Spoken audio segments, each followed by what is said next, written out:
अश्लील व्हिडिओ आणि photo viral प्रकरणी आरोपी अयान याच्यावर अत्यंत नाराजी आणि आक्रोश आपल्या पुऱ्या भारतात दिसून आलेला आहे. त्याच अनुषंगाने वेगवेगळ्या एरियातले नेत्यांनी खूप मोठ्या प्रमाणात प्रतिक्रिया देऊन खूप संताप व्यक्त केला होता. त्याचप्रमाणे आपण जेव्हा पाहतो तर एकीकडे पाहतो की मेलघाटचे जिल्हाध्यक्ष तसेच मेलघाटचे माजी आमदार सुद्धा भिलावेकर यांनी आता पोलीस स्टेशनला जाऊन त्या सर्व प्रकरणाची माहिती घेतली आणि आता त्यांच्याशी चर्चा करताना लक्षात आलं की त्या ठिकाणी एसआयटी प्रमुख शुभम कुमार जे आहेत त्यांच्यासोबत सुद्धा त्यांनी त्याच विषयावर चर्चा केली. आपण त्यांना काही विचारणार आहे, कारण की अदृश्य असलेला व्यक्ती आणि अदृश्य असलेला नेता कार्य सगळं करून जाते, परंतु त्याचं नाव कधी बाहेर येत नाही. भैया, आपने इस चीज का पूरा पाठपुरावा किया, लेकिन आपने कभी सोशल मीडिया पे अब इसका कोई जिक्र नहीं किया. म्हणजे तुम्ही जेव्हा पोलीस स्टेशन या ठिकाणी गेले त्या ठिकाणी एसआयटी टीम बसलेली होती, तर काय विषय झाला तिथं असा? नहीं, एसआईटी टीम जो अभी जो घटना हुआ है उस विषय में बैठे थे। अब मैं जाकर उनसे मिला, चर्चा किया और पुलिस अपना काम कर रही है, एसआईटी बहुत अच्छे से अपना काम कर रहे हैं और जो गुनेगार है अभी 8 लोगों को पकड़ लिया, 2 को पकड़ना बाकी है।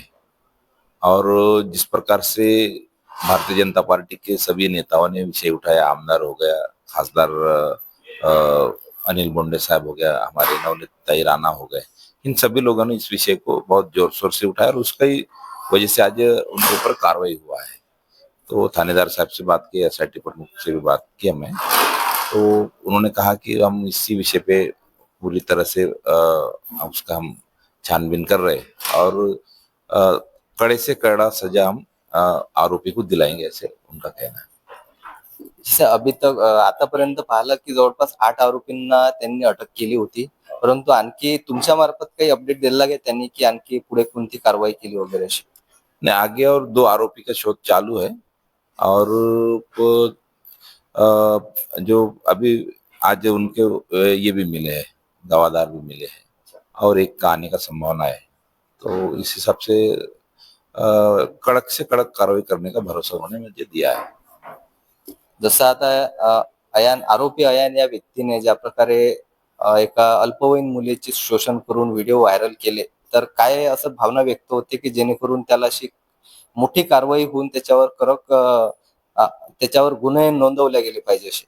ये तो बहुत बड़ी अपराध है और ऐसा अपराध मैं पहली बार सुन रहा कि जो जिसने जो आयन करके जो है उन्होंने जो ये कृत्य किया है, तो लगभग 530 लड़कियों से उन्होंने प्रेम संबंध बनाए।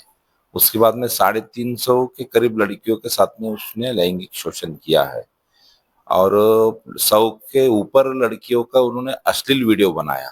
तो ऐसे व्यक्ति को तो इस दुनिया में रहने का कोई अधिकार नहीं है, उनको तो फांसी मिलना चाहिए। और बहुत से लोगों का कहना है कि ऐसे लोगों को फांसी मिलना चाहिए क्योंकि उन्होंने हमारे अचलपुर का नाम खराब किया, हमारे मेरघाट जिले का नाम खराब किया। तो इसको तो कोई भी वो दया लायक नहीं है ये व्यक्ति। एकीकडे पाहतो आपण की त्या अयांसाठी तो स्वतः मुस्लिम असून त्याच्या मुस्लिम समुदायातले लोक सुद्धा त्याला विरोध करत आहेत. तिकडे इकडे कसे पाहतात? नहीं, कोई भी मानवता के हिसाब से हम देखें, वो कोई भी समाज का हो, वो समाज उसको स्वीकार नहीं करेंगे और ऐसी घटना कोई भी समाज ने स्वीकार नहीं करना चाहिए। ये समाज के लिए कलंक है। पाहिलं आपण मेलघाटचे जिल्हाध्यक्ष तसेच माजी आमदार प्रभुदासजी भिलावकर आपल्यासोबत होते. खरोखर अत्यंत विकृती वाली हे घटना घडलेली आहे. पाहिलं आपण की सोशल मीडिया असो की कोणतेही प्लॅटफॉर्म असो, यावर हा विषय खूप मोठ्या प्रमाणात गाजलेला आहे. यांच्याशी चर्चा करताना भिलावकर साहेबांशी चर्चा करताना ज्या गोष्टी आपल्याला माहिती पडल्या त्याचप्रमाणे बाकी सोशल मीडियावर पण त्याच गोष्टी आहेत. परंतु यापुढे नवीन आणखी काय अपडेट येतील हे आपल्याला पाहणं आहे. पाहत राहा मराठी 24 तास. मी भूषणराव.